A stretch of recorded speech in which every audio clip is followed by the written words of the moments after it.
Kain tayo ng okra at saka talbos ng kamote na naman. At saka isda.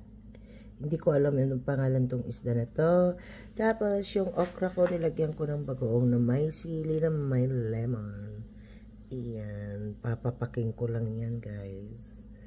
Yan. Kain-kain tayo guys. No? Isda. Niluto ko lang yan sa air fryer ha.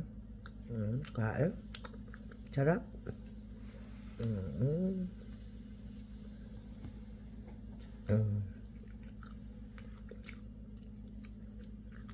Okra.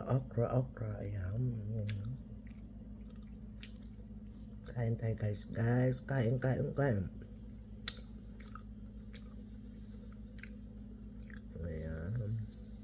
Ayan ang talbos kamote ko na naman. Kakain na naman ako.